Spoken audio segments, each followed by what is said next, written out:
no Soteldo? Não.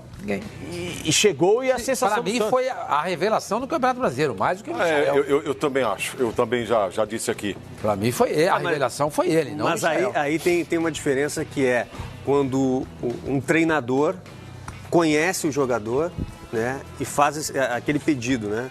Olha, mas é o caso do Thiago Nunes. É o caso do Thiago Nunes. É o caso do Thiago Nunes com o Cantígio, o caso do São Paulo com o Soteldo. E quem é que pediu o Borja? Não, o Borja foi a contratação. Se foi o técnico ou foi o São Paulo pediu o Cueva. Não, claro, nem todo jogador vai dar certo, mas só para fazer esse exemplo do Cantígio com o Soteldo que o Sormani falou agora.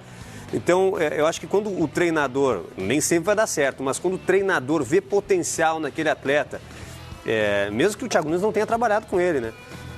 Eu acho que é um ponto de partida interessante. Agora, se vai dar certo... A mesma comparação que a gente faz assim, jogadores colombianos, equatorianos que vêm ao Brasil não dão certo. É mais ou menos o mesmo cenário dos brasileiros que vão para a Europa e também não conseguem se adaptar, que nesse cenário daqui do Brasil eles conseguem ser bem-sucedidos. O Casares é um exemplo disso. O Casares é um monstro de jogador, só que ele é um vagalume. Às vezes você sim, passa uma semana encantado com o Casares.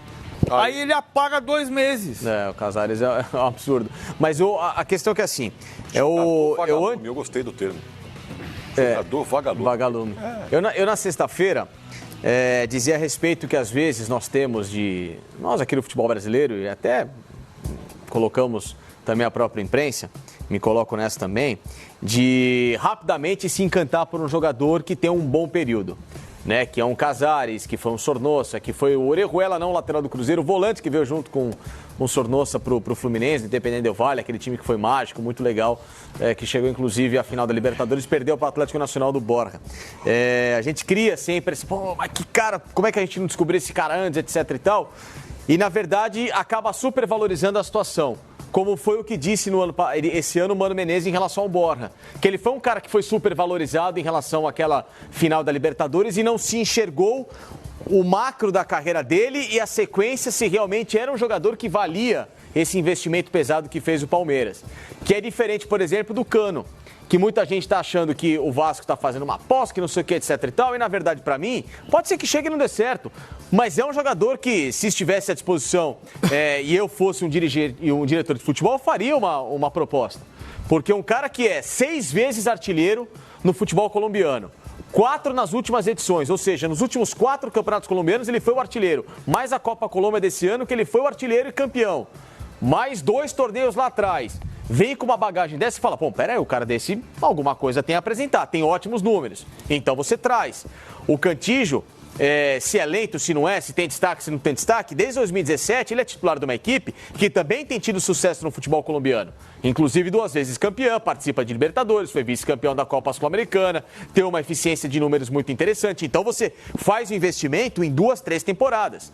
O que eu acho que às vezes é o que precisa se tomar cuidado na América do Sul, é você já logo de cara sair contratando um jogador sem saber o histórico dele, sem saber a sequência dele. E não só na América do Sul, até no próprio futebol brasileiro.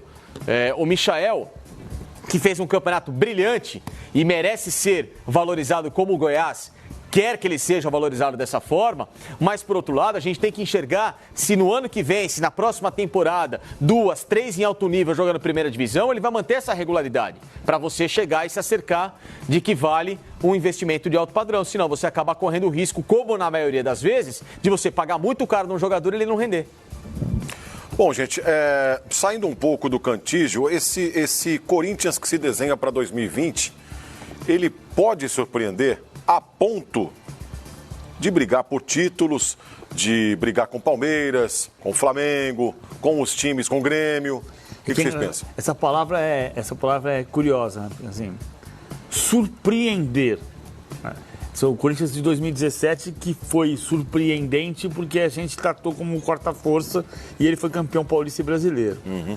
Mas é que a gente está numa semana ou num mês em que tudo que não for o Flamengo hegemônico vai ser surpresa. E no futebol brasileiro não é assim. Para mim vai ser uma surpresa se a gente tiver uma hegemonia no futebol brasileiro como houve do Bayern nos últimos 7 anos da Alemanha e da Juventus nos últimos 8 anos na Itália. Aí eu vou me surpreender. E não quer dizer que não possa acontecer, quer dizer que para mim vai ser surpreendente. Então, o Corinthians montar um time forte, com o Thiago Nunes dar certo no Corinthians, o Luan se recuperar, o Cantillo, que eu não... Eu tô aberto... Você está meio ressabiado com o Cantillo, não? Eu tô aberto a ver que ele jogou demais e deu muito certo. Porque eu sei que o Thiago Nunes entende que ele precisa de um jogador que tenha noção de espaço, de percepção, né, da jogada antes dela acontecer, de antevisão da jogada, que o Bruno Guimarães tinha. A minha dúvida é se o Cantillo pode fazer isso. Mas assim, não vai ser um absurdo que o Thiago Nunes dê muito certo e consiga colocar seu estilo em Corinthians. Nesse caso, o Corinthians é uma potência. Não é um surpreendente. O que está acontecendo hoje é que a gente está vendo um mercado tímido. O Corinthians é o que mais interfere no mercado, com perdas e ganhos, né? Sai o Júnior Urso, chega o Cantillo. Sai o Cleison, chega o Luan. Então, se você pensar em saídas e entradas, o Corinthians é o que mais está interferindo no mercado. Mas o que mais está se reforçando é o Flamengo, que tem Gustavo Henrique, que tem Pedro Rocha. A gente já sabe que se não sair ninguém, e o mercado da China ficou com o teto salarial mais difícil levar o Bruno Henrique, se não sair ninguém, o Flamengo começa mais forte no ano que vem. Isso significa que o Flamengo vai ganhar tudo? Não. Não, porque a gente já viu dezenas de situações parecidas de times que pareciam insuperáveis e que não conseguiram jogar por circunstâncias. Porque não tinha relacionamento, porque não deu certo, porque o técnico saiu. Enfim, não dá para prever o futuro, não tem uma bola de cristal aqui. Eu acho que o Thiago Nunes é uma aposta muito certa do Corinthians. Também acho. Mais certa do que o Luan e do que o Cantillo. E porque o Thiago Nunes é uma aposta muito certa do Corinthians, pode ser que ele consiga fazer o Luan e o Cantillo se demonstrarem apostas mais certas do que me parecem hoje. É engraçado, né?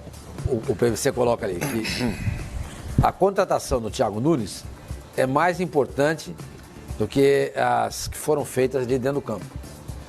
Eu me lembro que no ano passado, a gente discutindo no rádio a volta do Carille, o Mano, aquele tom jocoso de brincadeira dele, mas falando sério, né? Ele disse o seguinte: Carille foi a contratação mais importante do futebol brasileiro. Ele falou isso aí. Mano, hein? Ele falou isso aí. Não tô aqui querendo zombar dele, nada disso. Mas é que muita gente achava isso mesmo. Sim. Que o Carille era... Eu me incluo nessa também. Então, agora, por que eu tô falando isso em relação ao Thiago Nunes? Há uma grande diferença nessa história toda. O futebol caminha para um lado que o Carille desconhece. O futebol caminha para um lado que o Thiago Nunes sabe qual é. Ele conhece esse caminho. Então, a chance de o Thiago Nunes ser, para o torcedor do Corinthians, o que o Carille não foi, é grande demais. Sim. Porque ele se mostrou muito competente no Atlético.